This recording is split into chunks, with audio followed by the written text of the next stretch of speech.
Hello and welcome to episode 29 of the 1/106th of a second photography podcast. You may remember Ben from older episodes and he's joining us today. And Ben, sadly for me, but probably positively for him, moved away to another country. We did plan to keep in touch and we did plan to keep going and do various things, but I think life got in the way. Would you agree with that, Ben? Definitely. Well, first of all, hello, it's good to be back again. Yeah, apologies for, as I said, the delay in doing this podcast. You are right, things get in the way. Moving country was a lot more hectic than I thought it would be, plus I'm working and started German school as well. So unfortunately, things got put to the back of my mind whilst rewriting it in German. I actually wasn't going to give away what country Ben had moved to, but there's probably only 2 countries in the world where you might need to learn German. I'll say no more on that. Before we start, I just want to say this episode is sponsored by purpleport.com.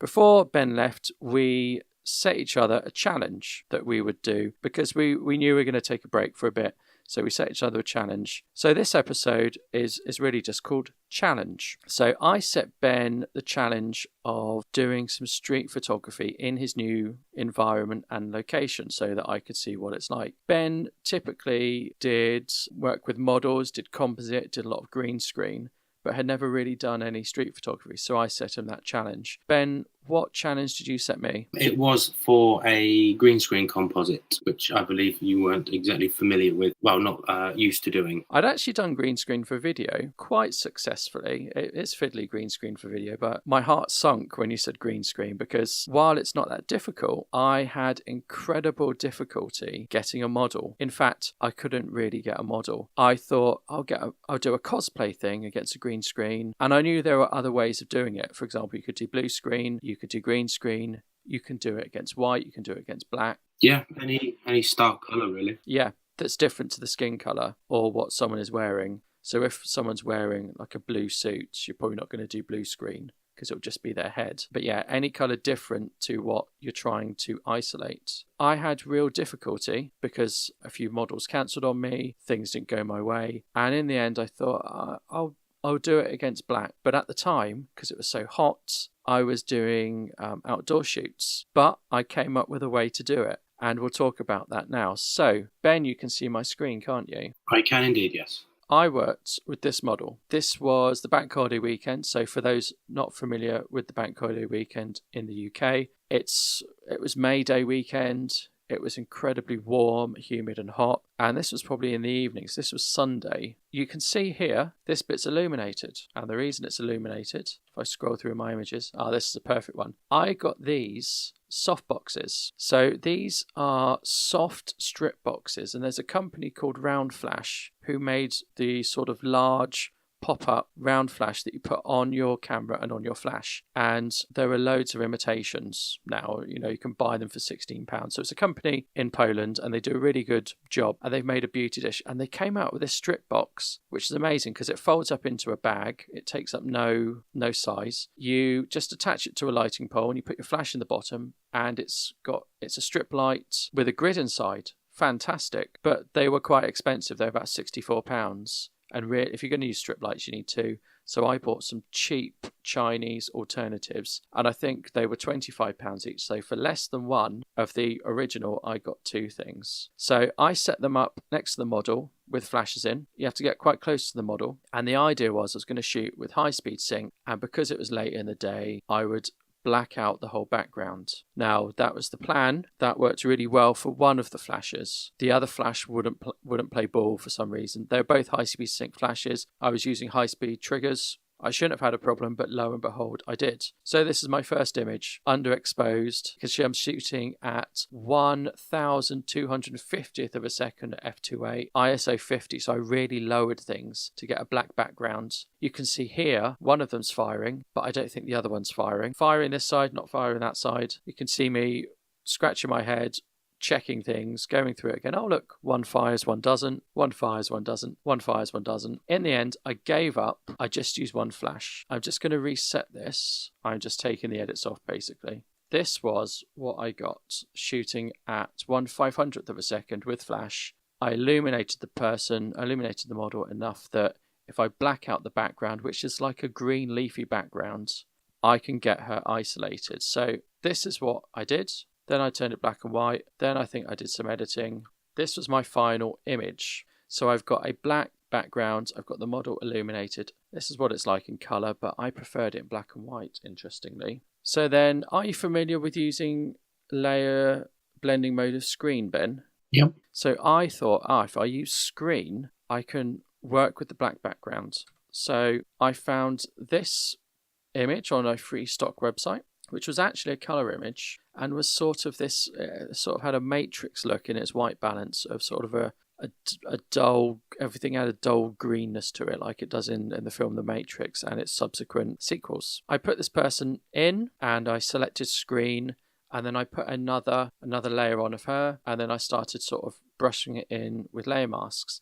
And the background I lowered in sort of, I made it more dark so that it fitted in. So, and the only problem really is, because I rushed it as well, we get this bit here. Can you see that? That wouldn't matter if the background was dark. So it doesn't matter against the dark background. So you can see here, I haven't quite got a good fix here. And here it's where I haven't done a particularly good job masking in. I was actually doing this really quickly. If I had more, and here as well, if I had more time, I would have done a better job masking. And here as well. Round here as well wasn't particularly brilliant. So round the edges of her body, this section that I didn't mask in particularly well was over here in the really dark section. It wouldn't matter. You won't be able to notice it against black. So that's what I've done, and I much preferred it in black and white, but I did manage to get a green screen-esque composite done in the time, and this is the result. So talk me through your critique of it. Was that all done in Lightroom? It was done in Photoshop. So let me just go back to that image I got in Lightroom. So everything here was done in Lightroom. All editing, all sort of skin correction and everything was done in Lightroom. And then I exported a Photoshop. CS3 is what I'm using. And I put the background in the back and I did the blending and masking in Photoshop. For rushing it, like you said, and with the faulty lighting that the strip light that you used, it's certainly not bad. My main critique is the model compared to the background. The background does appear like quite stark and contrasty, where model, I don't know, the greys seem a bit, I'd say, sort of dull.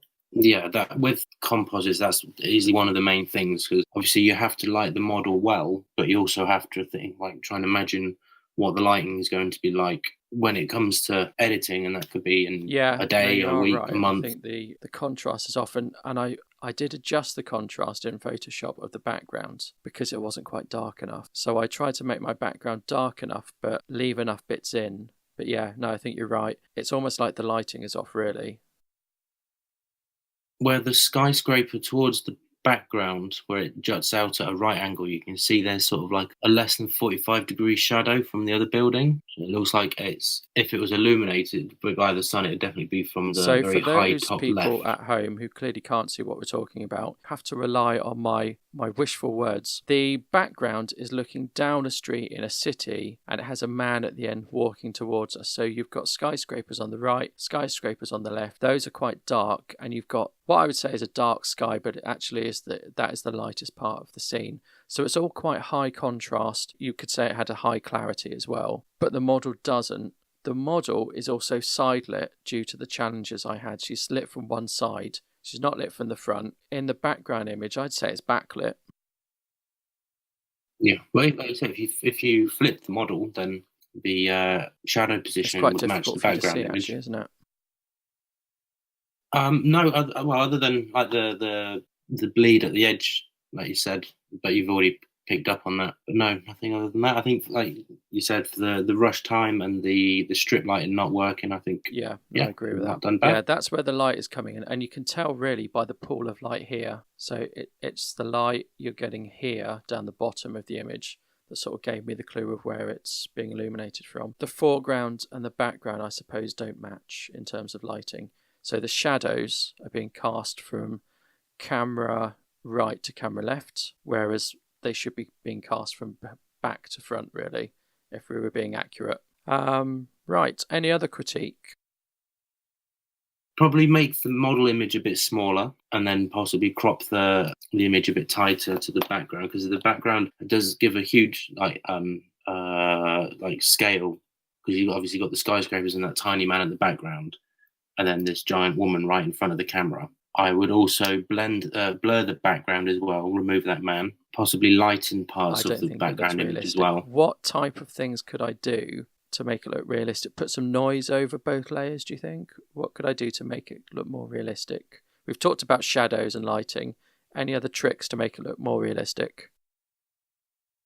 I'd have a play with the model, like you've mentioned, bring the contrast, try and make it a bit starker, but keep the realism and try and match the background as much as possible. In Lightroom as well. Yep, so remove the man. I did think about giving it a blur, because it wouldn't be in such sharp focus as the foreground. But I think due to time I forgot, and rushing I forgot. Anything else? To be fair to the model, I don't think she knew where she would end up in this Matrix-style city. I don't think she was aware of that. I did try and describe what I was doing. Right, so give me a score out of 10, please. Be honest. For everything altogether? The end product, I would have to say maybe a 3 or a 4. Then. Let's keep it fair. Can I see your images now? So just to recap for our listeners, Ben was tasked with doing street photography, something he's never done before, in a German-speaking country. Obviously doing street photography. I have bought myself a new camera. Well, I say new, second-hand, Canon 5D Mark II, which I've wanted a new choice. Camera for a while. Did you get that with a mind for video, or did you get that for stills, or are you looking at both? I think mainly for stills, but video quality on it is brilliant as well. Me being silly and not checking, didn't realise that hardly any of my lenses would fit, because my other camera is a 650D. So if you are buying a new camera, Ben check had that your mostly lenses will fit. EFS lenses, which are Canon's lenses really for the APS-C bodies, like your 650D, your 80D, which of course don't fit the full EF range. Yeah, so the only lens that fits is my 50mm lens. For street photography, I think you kind of need a zoom lens for that, so you can get people without being too in their face. So what I've done is I've got a model to pose for me, but she is out on the street. So technically it is street photography. But that's not something I've really done before anyway, like taking photos on the street or taking photos of models on the street. And also there was like a crowded pub right in front of where we were taking photos. I would have chosen, if possible, I'd have liked somewhere isolated, but that was the best place, I think. So I'll show you the pictures. Yeah, that's really good. Can you see that fully? So she's a young 18-year-old Vietnamese cosplayer who lives in Hanover, and she's got a massive selection of wigs and costumes and contact lenses. She's, for her age, she's surprisingly good. It's the second shoot I've done with her. I've done another one in the fantasy shoot in the forest, which I still need to edit, but that's going to be it looks a like lot it of was Photoshopping. taken at night, and you've got the model leaning against a window with a neon sign. I suspect that was taken in daylight, and you've edited it to look like it was done at night time. Is that correct? It was taken at 9 at night. I'll show you quickly the. Well, it was 9. It was still technically it's nighttime, but it was still really bright. I could have done with going out a few hours later. So this is how bright like the raw images are. I mean, if I zoom in on her sunglasses, you can see the sky there. How bright looks like it is. It was still just after sunset. Were you in shades as well? Yeah, it was down a street of quite high buildings, so there was a bit of shade from that. So again, this looks like, if I said Blade Runner, that might be a bit cliche. It's not a Blade Runner image. It's a dark image where you're drawn to the neon, and it looks like the model is illuminated. The model is a bit underexposed, but illuminated by the sign, and I guess that's the look you were going for. I think that works really well, and you've got this reflection in the window, which is good. Just talk me through how you edited it, if you don't mind. Start with the basic image. I can, that's really good. Can you see that? Yeah, so I start with the basic image, import it, use the auto white balance. I then bring it in and duplicate the layer, and then put it back into camera raw and put on a fluorescent light white balance, which gave it sort of bluer hue. And then obviously smooth all get rid of all the stray hairs, smooth the skin out, remove myself from her glasses, and then put on extra glow from the light, an additional curves layer, and then above that curves layer, I went back into camera. Curve layer does. So it's very easy for me to see that the curve layer darkens things subtly. I wouldn't say it darkens things massively. Why did you choose to darken things with curves? Easier with curves because it's non-destructive. A lot of people will edit the actual image itself and then 20 steps down the line realize they've made a mistake, they've gone too far back to change it. So with curves, you can obviously just bring it on and off. You can go back into it any time and change any of the parameters, and if needs be, you can do adjustment layers on it like that and just select certain bits to have the curves on it. So you can do it what you can with curves to the rest, like to the whole image, but it's a lot more versatile and I think secure, safe. Yeah. So after the curves, I then copied the background image again and put it back into camera raw and bumped up the clarity and vibrance, and then put a adjustment layer on it just to do the hair and Can I just say what jacket. That's done for those people who can't see the image is that's brought out the colour tones on the model's hair and sort of down the shoulder and down the side. Would you agree? Yes. And then after that, select the neon light and put the you made the neon more intense and more noticeable. Very good. And then a colour fill layer just to bring it down a bit more. Export that into Lightroom. And I can see you played with the curve. You played with the tone curve in Lightroom. You've dropped the vibrance and saturation, boosted the clarity, and you've dropped highlights and whites, raised the shadows, and lowered the exposure, I would say, in Lightroom. That's in Photoshop. That's it into Lightroom. And temperature and tint slightly as well. And also brush tool selected the sign and adjusted the clarity and vibrance on that as well. So if you notice it here, obviously I've put on the extra glow in Photoshop and then it's gone in Lightroom. Well, it's not gone. It's probably dropped it by about 70 to 80%. It's a good image. Has the model seen it?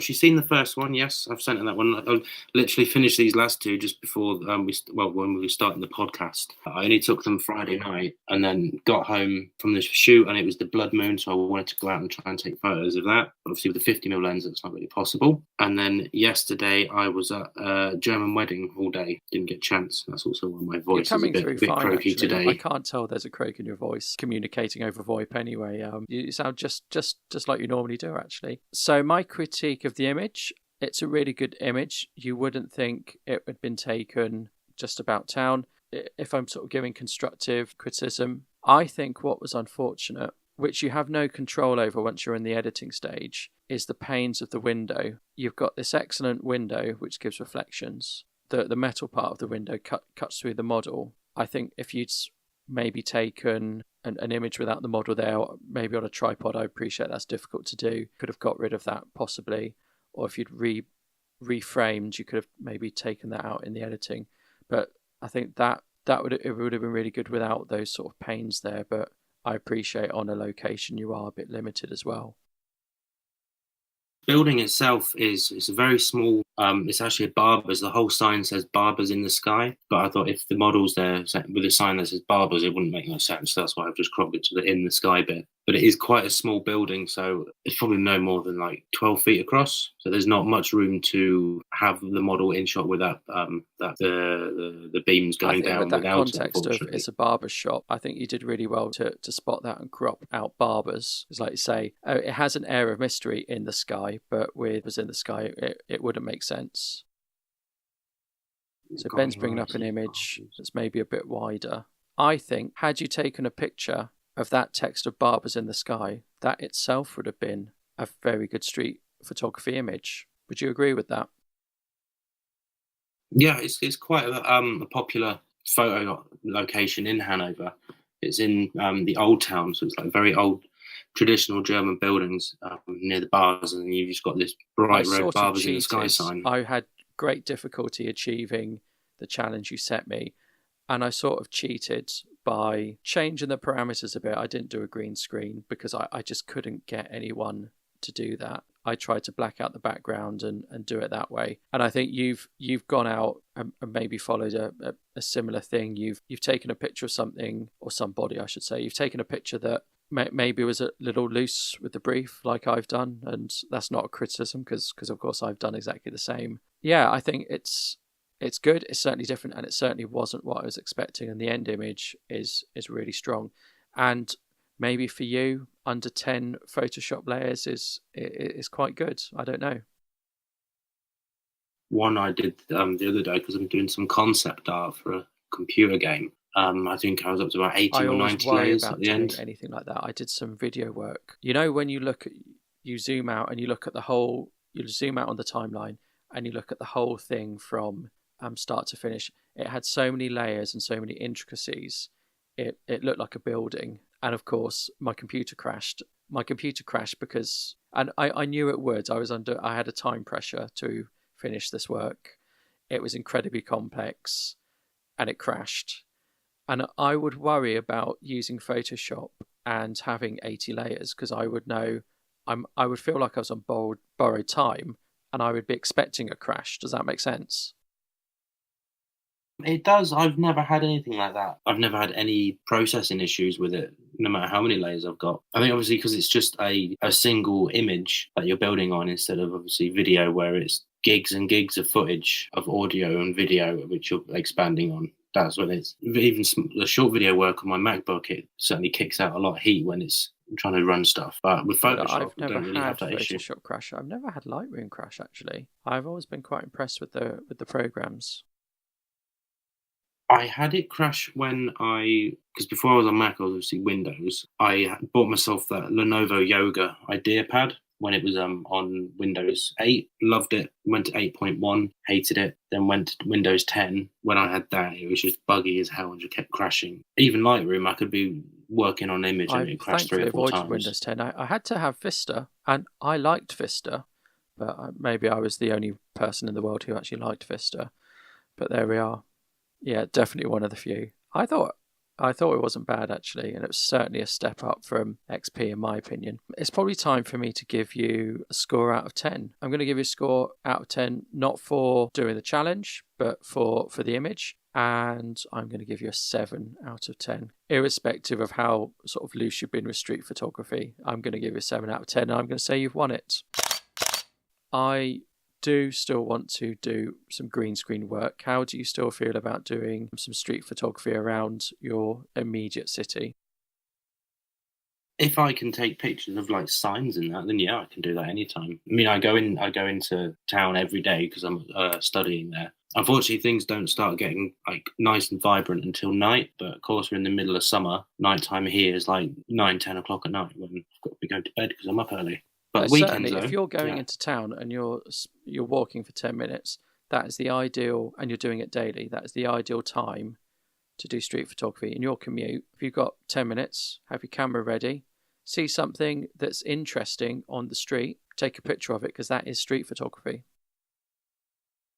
Yeah, I wouldn't worry about just having a 50mm lens. I think that's a fine thing for street photography. What you can do is, if you sort of face someone and look like you're going to take their picture, they might be a bit unhappy about that. But if you stand like you're taking a picture of a building and they walk through and you take the picture, they just think, oh, I've ruined your shot. But actually, you were trying to get them in the shot anyway, and they've actually made your shot, but they don't realise it. Yeah, if you rock up like a tourist and look like you're taking a picture of a building, someone will walk through and you just take it when they walk through and you go, oh, and take another one maybe as they walk away.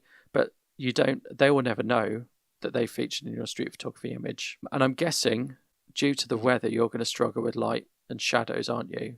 It's just going to be very bright. So if there are any alleys where you've got dark and at the end you've got light, or you've got pools of light, a sort of street photography thing is waiting for someone to walk into a pool of light. That always looks really good.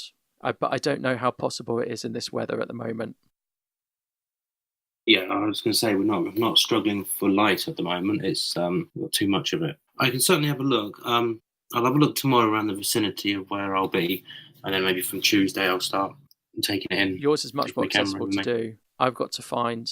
I did think about doing still life with against a green screen or Lego figures, because I just struggled so much to find a model who would do it, and it had to be something interesting. I felt like cosplay, something like that, and I just could not, even for wanting of trying, could not find someone who wanted to do it for free as well. I didn't want to pay them either. I wanted to do it for free, and I think I put out 2 or 3 castings as well. So I put notices out that I was looking for people to do cosplay and do a fantasy style shoot. I wasn't getting anyone who was local enough, wanted to do it for free, had a suitable costume. Couldn't get anyone. Strange. Well, lucky for me, this the model I used on my street photography and the other one. In fact, I've got it on screen share. I'll show you one of the other pictures I did of a previous shoot. I'm going to be hopefully doing a lot more work with her, and I'm going to be combining practical photography, green screen, and digital painting with some future cosplay shoots. Describe the image I'm seeing. It's the same model with a completely different look, more sort of a typical Japanese look of a sort of a white skirt, long blonde hair, in a forest at sunset with an umbrella. And it's a very good image. Well done. Thanks. It's the first shoot I did with my new camera. So this set, there's I've got about 8 or 9 other images to do, but they're going to be, like I said, quite heavily photoshopped. So they're going to be, and that wig wasn't as neat as that when we're doing the shoots. That's taken a lot of time to sort out. That would annoy me. I know you have to do that sort of thing, but yeah, fine tuning single hairs I'd find quite tedious. Yeah, but I love doing it though. So you've won the challenge. You've clearly settled into continuing photography in your new home. So well done. I'm still struggling getting a cosplay shoot, but there we are. And it is something I'd like to do. And I went along some time ago to like a Comic-Con thing in London, and that, there were great people there. And I just took my small mirrorless camera and I got some great shots of Iron Man, not the actual Iron Man, but someone who'd made an Iron Man costume, and some really good things. I thought, God, if I brought a flash and maybe had an assistant, I could get some really good high-speed sync images where the background is black and really make them stand out and pop. It was just me, but I was happy with what I got. But it just seems where I live maybe isn't the centre of cosplay world. No, it's impossible. I think the really good cosplayers like that Iron Man, some of the costumes you see, they're not going to be packing it in a suitcase and bringing it on a train. It's delicate, expensive. He would be flying to the shoots. So I do hope to do some more in the future, and hopefully you're going to be sort of photographing and documenting and doing shoots and giving me a sort of look at what you're getting up to over there. So I'm going to draw this episode to a close. I hope you've liked listening to it, and I hope you found it useful. Don't forget you can support the podcast using Patreon, and that is patreon.com/160SPP, which is 1/6 of the Second Photography Podcast. There's also bonus stuff on there, and you get early access, and you get access to the whole sort of back catalogue. So do consider supporting the podcast on Patreon, because it is expensive to run a podcast, and there are fees and costs and things which I'm shelling out for. And thank you again to Ben for spending this Sunday afternoon recording a podcast with me. Oh, Ben, before I forget, where can everyone find your work on the internet? You can look at my shiny new website, benmorehousemedia.com, and I'm also on Instagram with the same name. And I will put Ben Morehouse a link Media in the description of the show to those websites and Instagram. What sort of stuff have you got on your website? Is it commercial? Is it personal? Well, it's not personal, like it's my Dear Diary. It's some commercial photography stuff, a lot of my own stuff, things I've retouched and edited for other people, for examples, to show you my abilities. Starting doing a blog with my latest one is 4-step guide in making your own brushes in Photoshop, and there's also video links to my YouTube page where I do my speed photoshopping. So I screen record when I'm doing an image. That sounds great. I'm certainly going to go over and have a look at that a bit later. So I'd like to thank Ben, and I'd like to thank you, the listeners, and thank you and goodbye.